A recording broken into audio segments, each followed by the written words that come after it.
Welcome to the Sin Bin Podcast, your home for all the news, analysis, and discussion around your Bloomington Bison. Let's drop the puck and get started. And welcome back to episode 10. We've hit the... That's crazy. We've hit double digits now on the Sin Bin Podcast. Thank you guys for joining us for this next episode. As the season winds down, we're almost done with the Bison's first inaugural season, so that's kind of crazy. That's also insane. 10 weeks into the Sin Bin Podcast and less than 2 weeks left of the Bison season, so not too much left to cover unless they make the playoffs. They will. Cross our fingers. They will.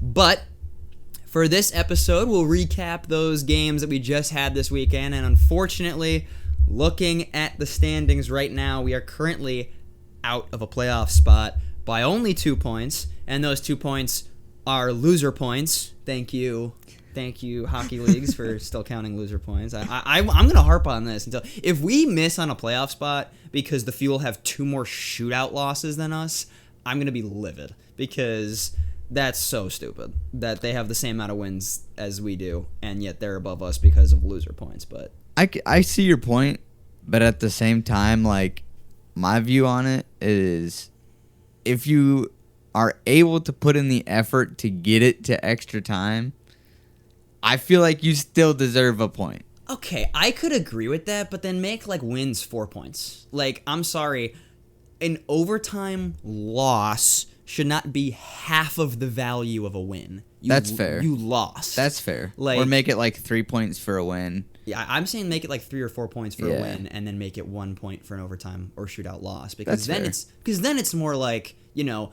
okay, you lost, but you still get like a little bit of a something. But it shouldn't be half of the value of a win. That's ridiculous.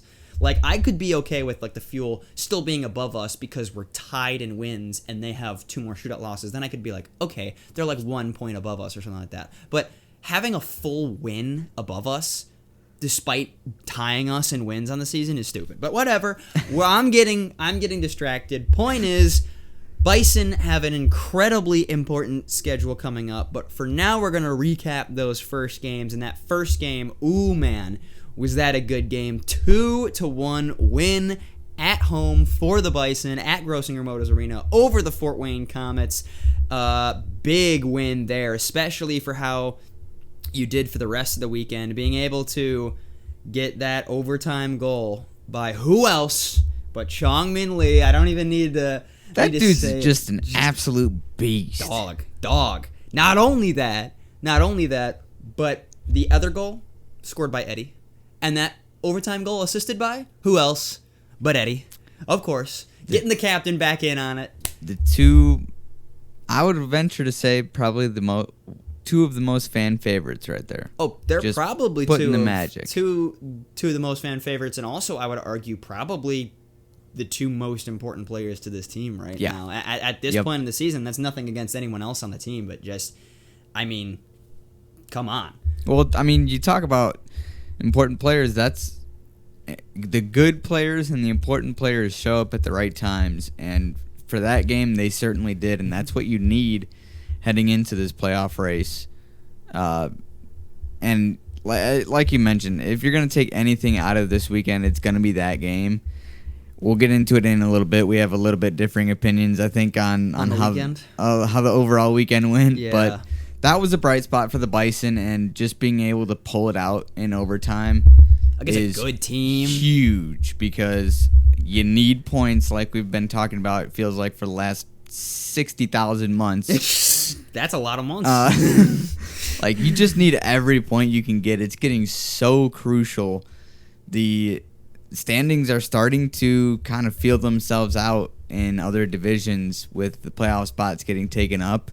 There's not a lot of playoff spots left to be decided. So and we're one of those divisions that still has some decisions left. But moving on to the next game we talked about, or not talked about yet, but on the weekend, another one against the Comets, now this time at their home barn, and sure enough, that one was a 3-2.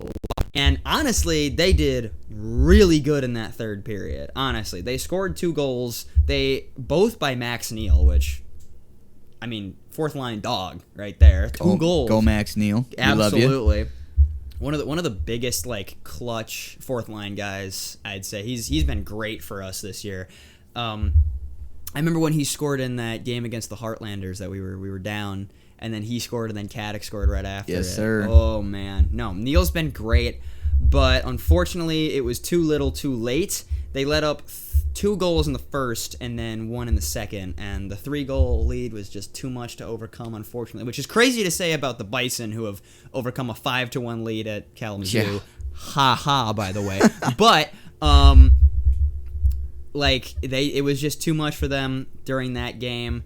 They scored both of their goals in the first 6 minutes, and then for the rest of the 14, they just couldn't get it past their goalie, which is unfortunate. But hey, you split the weekend with the Comets. They're a darn good team, and you won the game at home. So I'll say, okay, I wouldn't be too mad about that. The game against the Nailers was huge. I mean, when you look at, purely shots on goal, it's a very weird game because first 2 periods, the shots were 22-27 in favor of the Nailers, and the score was 1-1 after 2. All right, so you think, okay, big, and when the final shots on goal are 34 for the Bison and 31 for the Nailers, but you held them to 4 shots in the third? You must have won. No, they scored 2 goals on those 4 shots. See, which is why we've talked about it before. Shots on goal doesn't matter. You can have 50 shots on goal, but those shots weren't in the net, so it doesn't matter. Got to stop the right ones. Exactly, and again, it was a big game, and this is against a hard team too. They're about on the same level as the Comets in terms of wins, so a similar level team. It was at their home barn, and it was just a pretty big game. They were still fighting for their playoff spot. They have now clinched it, but they were still fighting for their playoff spot at that time. So, it's a harder team, so it's a little bit easier to stomach that you did that or had that loss. But at the same time, you then go 2-1 or 1-2 on the weekend for a pretty important weekend. It's a little unfortunate there. Moving on, those were our 3 games in the weekend. Taking a look at the standings right now, and oh, buddy, is it a close one. The Cyclones they're not really in it after losing 2 games, but they still are only 4 points away from the Bison, 6 points away from the Fuel. So they're still, if they win their last 6 games, maybe? It's definitely within reach. It's within reach, but it's highly unlikely. They'd have to go on a massive run, and with how the Cyclones have performed as of late, I doubt they're going to go on a massive run. But hey, anything's possible. Anything's possible. So the ones you're still mainly competing with are the Wings and the Fuel. The Fuel currently hold the playoff spot with 66 points, 29 wins. Bison are in the place right after that with 64 points, also have 29 wins, but again, those loser points are giving the Fuel a little bit of help there. Then it's the Wings, who are also incredibly close. They have 63 points, only 1 point behind the Bison. And this upcoming week, we have some... so you're saying that the 2 teams you need to beat are the Wings and the Fuel. Well, do I have some good news for you? Because on Friday, yes, we face the Walleye at home, but then we have 2 games in a row against Kalamazoo, and then our 4th game is against Indy. And our last 2 games on the season... Only 2 more games on the season after those 4 big games. Again, Toledo, and then the 2 teams you need to beat. So those 3, we've talked about must-wins in the past. Those don't compare to this. Those 3 games. This is a big stage. The games against Kalamazoo and Indy, you have to win those games. You just, if you want to make the playoffs, you have to win those games, especially after the weekend you just had. Now, you were saying that we had differing opinions on that week. I would agree. I was not as frustrated on the weekend. Obviously, it's playoff time, and you need to be getting some wins, but it was against hard teams. The Bison are notorious for being better at home than on the road, which, again, is something you're probably going to need to fix come playoff time, but still, you lost 2 games on the road against 2 really good teams. You need to beat the good teams in the playoffs, but at the same time, it's a little more understandable, and it's a little more, okay, those were important games, but those games were the games that I was saying, even before this, last week I was saying, those games are important, but they're not nearly as important as the games this week. and I still stand by that. It's okay to go 1-2 on last weekend if you go 3-0 this weekend. That's what I'm saying. If you can have some big wins this weekend, again, at home, so they should be better. If you can win the 3 games this weekend, I think that's more important than winning another game last weekend. Because I would even say winning against Toledo this weekend would be bigger than winning against Wheeling or the Comets last weekend. So, I don't know. I'm saying the main importance, for me at least, comes to this weekend. This weekend, you're at home, and we were just talking about it before the podcast. You're reloaded. We talked about it all year that we needed players to come back down. Your team is reloaded now. I'm going to look at the recent games just so I can get the full list of people. But you now have Sedum back. He just got sent back down. And you didn't have him this entire weekend. You had him for part of this weekend. You had him against the game against Wheeling. He was there, and he had an assist in that game. But you have Sedum again. You're going to get Bryce Montgomery back, which is huge. Your right side now was a big one. Is looking really good because you now have Montgomery, you have Ribalati, the guy who just came in from UMass Lowell. I was talking about him earlier.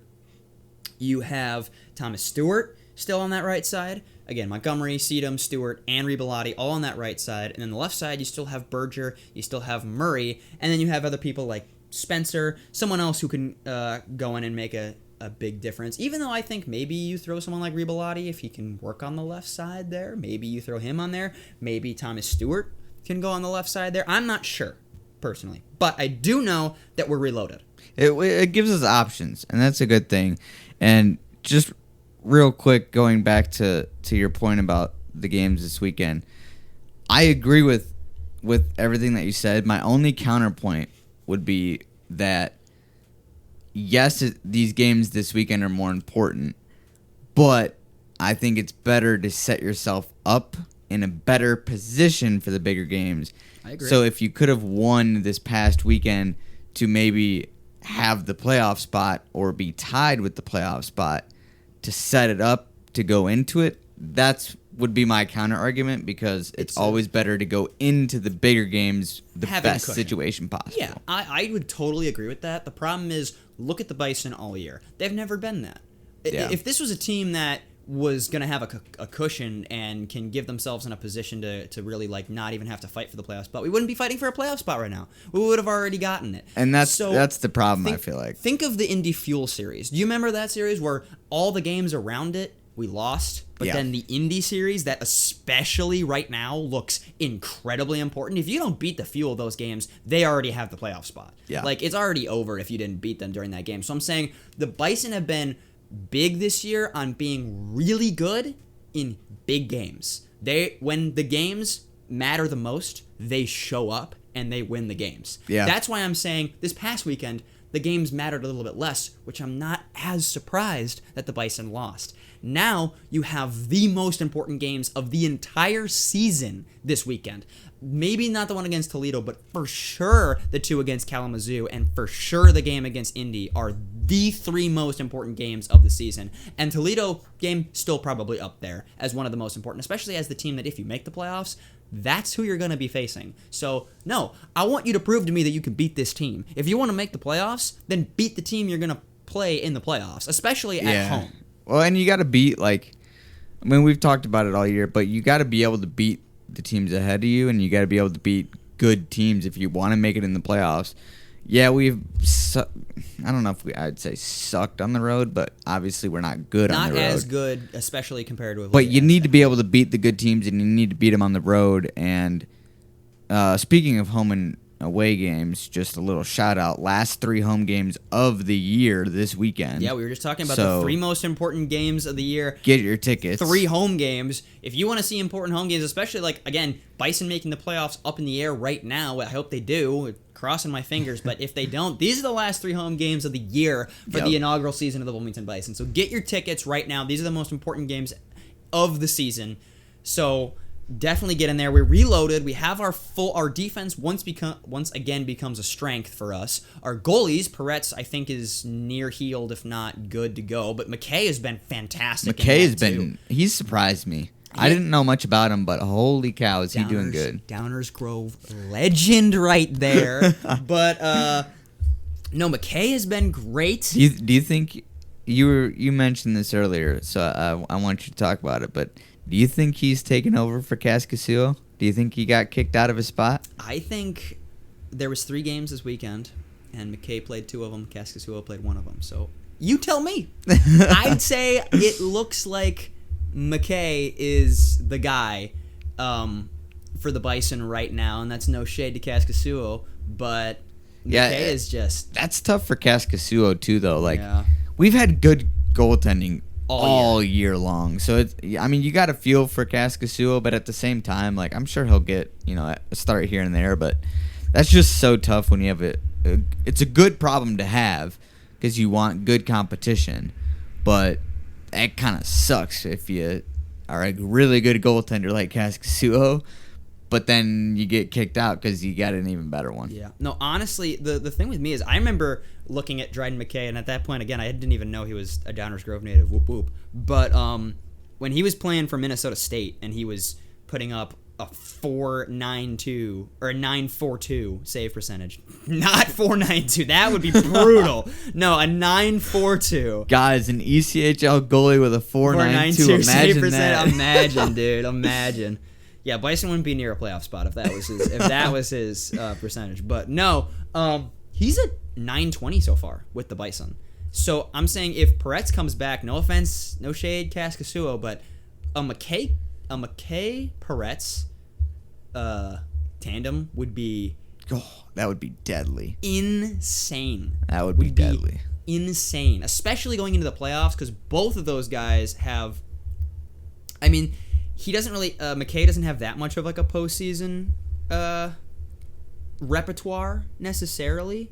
But, I mean, again, he's been fantastic in many levels in his career and is now a 920. And then you have Peretz, who... I don't know how many times I have to say it, but Quinnipiac Magic there. Right. He won a national championship as the goaltender. So I have plenty of trust in Peretz as well. So McKay and Peretz as our tandem going forward is going to be fantastic. Very excited. Keep an eye on those guys because those guys, goalies will steal games, and if we, especially big for playoffs, if we come out of this series and playoffs, and you watch the goaltending, just look at the goaltending because you will notice how big of a difference that will make. Here's what I'm saying: we're getting back to the game the Bison want to play. They have their defense reloaded, which is the huge part. They're a defensive team. Their defense reloaded. Their goalies should be all healed up. So the back end is at full strength right now.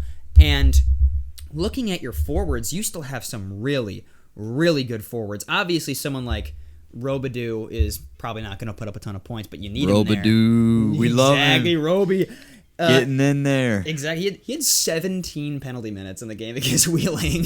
Dude, I'm telling you, I freaking love that dude. Because I feel like he just came at the perfect time. We needed somebody to get in there, have some grit, and he just came at a good time. But I digress. No, but actually, I'm saying you have that the third line that's been crazy all year of what was it? Lockhart, Shane Ott, and Connor Lockhart. Those 3 have been great on a line together. Then you still have Matsushima, Lee, and someone like Gould maybe on that top line. You have plenty of people like Evans. Again, we talked about how good Max Neal is on that 4th line and coming up in big moments. Lockhart, Ott, and Lou Felix Denis on that 3rd line. And then you still have people like Josh Boyer. Brett Budgel is still here, and he's kind of been quiet recently, which is like, oh no. But I'm actually kind of excited because looking at his points per, obviously per 60, what he does, he's been quiet recently. Purely statistically, that means he's probably likely due for a game with a goal and an assist or something like that. And what do we need right now in the most important stretch? Have it be this weekend, buddy. Have it be this weekend. You don't need to produce this past weekend. Just now. Now is the time to put all your cards on the table. Our forward core is looking great. Our defense is reloaded. Our goalies are here. We just need to put it all together now. We have the system. We have the defense reloaded. I'm going to keep saying it because we got all the people back. So all I'm saying is you just need to put it all together in a big weekend like this, and you can make the playoffs. I was going to say, you've been preaching and talking about getting guys back, and you've gotten what you asked for, Dylan. I got what I asked for. It's time for them to prove it. Exactly. Because prove they me need right. it. Please. I don't want to be wrong, Bison. Come on. Prove me right that these additions are going to help us and take us to the next level. Win these 3 games this weekend. And I'm saying if you win out this weekend, I mean, they're hard games, but if you win out this weekend. That would be nuts. And again, the funniest thing I think is the Fuel and the Bison have the exact same schedule left. They have the exact same schedule. They have 1 game against each other. They have 2 games against Kalamazoo. They have 2 games against Fort Wayne, and they have 1 game against the. Why am I forgetting the team now? Toledo. Doy. Hello, McFly. No, but that's the definition of putting 2 teams and letting them go at it and saying who's best, who's going to come out. Who's better? You have the exact same schedule left. I mean, the Fuel just beat the Walleye, which is honestly, I'm shocked that they managed to beat them yesterday. But I'm saying I was not expecting that. They beat the Walleye, which won. Maybe the Walleye are a little rusty right now. Maybe not looking great going into the playoffs. I'd be happy about that. But anyway, all I'm saying is if the Walleye are struggling at the end of the season and the Bison win out and win out of their 6 games left, they win 5 out of their 6 left and make the playoffs, who do you think is the hotter team going into the playoffs? That's a good point. That's all I'm saying. That's a very good point. And which team is known for having a really good defense and goaltending structure that's perfect for the playoffs? All I'm saying is you need to get in and anything can happen. You've said it many times before. All you need to do is get in and anything can happen. I wonder. I wasn't able to watch the Toledo game that they lost. But one thing to notice, I was talking to with somebody about this, is I don't necessarily know if it happens a lot in the ECHL, but a lot of times in the higher leagues, you'll see teams, if they've already clinched, kind of back down and keep good players out of the lineup to keep them from injury. I wonder if that is playing a role for Toledo, but that could, if they are doing that could screw the Bison. That could absolutely screw the games between them. It'll screw the Bison because, for example, the Indy Fuel beat them.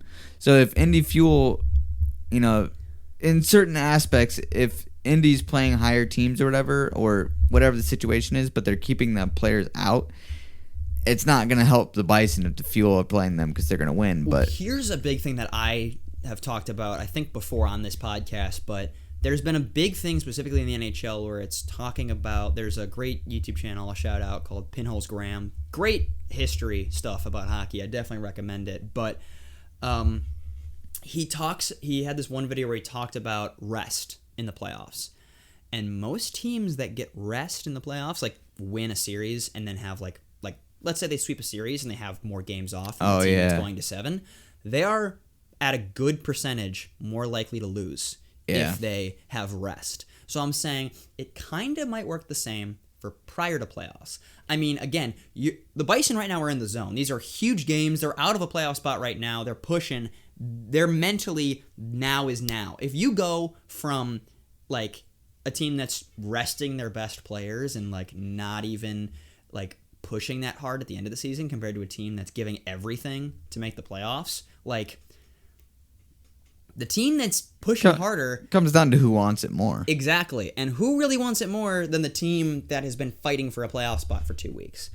For way more than 2 weeks. But at the same time, the team that's resting their players, I'm saying if they're already clinched, it kind of makes sense though, because they don't need to fight for a playoff spot. They're already in it. That's true. I don't know. I don't know if that made a difference between the Indy and Toledo game, but just something to keep an eye on. I don't really know. I doubt that teams are really doing it because there's not a lot of games left to rest them. I feel like they'd already be doing it, but I don't know. Just an interesting point. Whatever. Point is, this final stretch of games, these 6 games left for the Bison and the Fuel, and the Wings have 6 games left too. These 6 games are going to make or break who makes the playoffs. It's literally coming down to the last games of the year, it's coming which down is to the wire. Insane. And these games against Kalamazoo and the Fuel, you got to win. You got to win those games if you want to make the playoffs, especially that. I mean, as the Fuel of the team that's above you now, you got to beat them away. Yeah. You have to. That's why I'm gonna keep saying it, and it was a bad weekend this past weekend for the Bison. It was bad because now you find yourselves where, I mean, either way that Indy game is a must win, but it's so much more important now. Yeah, it magnified it by 1,000 in my opinion. I agree, but all I'm saying is those games were, even if they were still important to given that cushion, they were not nearly as important as the games this week. And as we've seen in the past, during this year, this team is way better when there are more stakes on the line, which is I agree. Something I love going into playoff season. Yeah. If you're a team that wins when it matters most and then you go into the playoffs, when do you think you're going to win? Yep. But I'm saying you need to make it first, and these 3 games are the most important games. So prove to me you got reloaded. It's all coming down to these 3, let's go, boys. 4 games, especially this weekend. We'll see. I mean, you could get eliminated from the playoffs this weekend if you do badly. So prove to me. Show me that you are a playoff team, because I believe it. I believe you're a playoff team. I think we are too. I watched live when they overcame a 5-1 deficit in one of the most important games of the year. Right. So I believe that this team can push and make the playoffs and win those important games, but show me. Show me. It's one thing to talk about it. It's another thing to actually go out there and do it, and that's exactly what they have to do.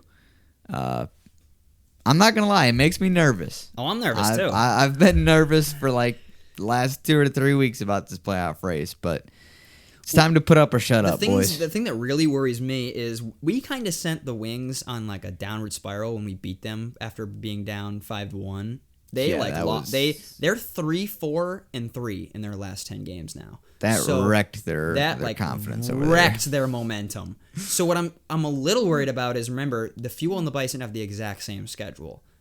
If the Wings are really out of it, and even if we do beat the Wings twice, if the Fuel play the Wings twice and beat them both times, that's going to be really hard to overcome for a playoff spot. So I'm saying especially that Fuel game. These 3 games this weekend I'd still say are some of the most important, but that Fuel game as well on Wednesday the 9th. So exactly 1 week from when we're recording the pod. You need to win that game too. And those 4 games don't miss that game. It's a weekday game. Wednesday the 9th. It'll be big, but we'll have to see. We've given all we can. We've expressed the importance of this weekend and what this is going to mean to the playoff chances. Now all we can do is sit and wait and see what the Bison can do. That's going to be it for specifically the Bison talk. Before we go, though, we'll recap what we talked about last weekend. We were talking about the Frozen 4 bracket. Oh, yeah. And somebody told somebody to pick Boston U. I don't want to talk about it.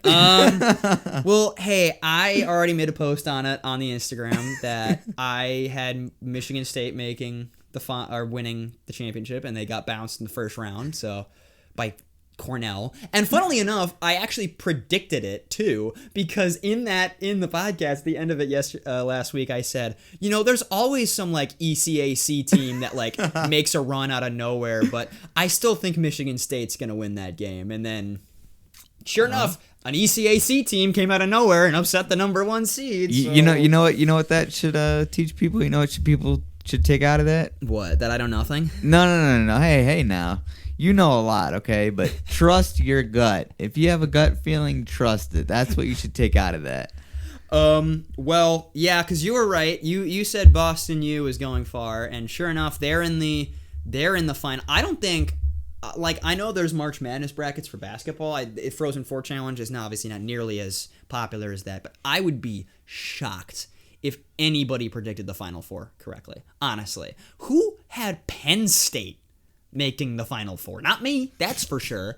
I did not think Penn State was going to go far at all. Did you hear that overtime call, by the way? This is a broadcaster's geek, the UConn one against UConn? Penn State, yeah. That was shout out to Jason Ross, because holy cow. What a call. And what a celly, too, on that goal. Just chucks the stick in the crowd and just lets the entire team bombard him. What a celly, what a game. Penn State is in to the Final Four. It'll be Penn State versus Boston U, and then on the other side, it's Western Michigan. So I got that one right. I had them making... Who we picking for Penn State, Boston U? I'm picking Boston U. I'm not... He learned his lesson, boys. Boston U will beat them. The Ryan Green magic is too good right now for Boston U. But I think Boston U over Penn State, and then now Western Michigan versus... who beat Boston College? I can't remember off the top of my head. Denver. Denver's just such a good, well-coached team. I don't know. Denver and Boston U for the final. I'm saying Western Michigan still. I predicted it before, and I'm going to say it. Western Michigan has the magic right now. Like, I thought Michigan State did too, but I was clearly wrong about that. So maybe I don't know what I'm talking about. But hey, I think Western Michigan has the magic right now. I think they're making it, and I think a Boston U Western Michigan would be a pretty darn good Frozen Four finals. And honestly, I don't know who wins that. I don't know who wins that one. Roll a dice and see who it lands on. Ryan Green overtime game-winning goal, signs his ELC with the Hawks 2 days later.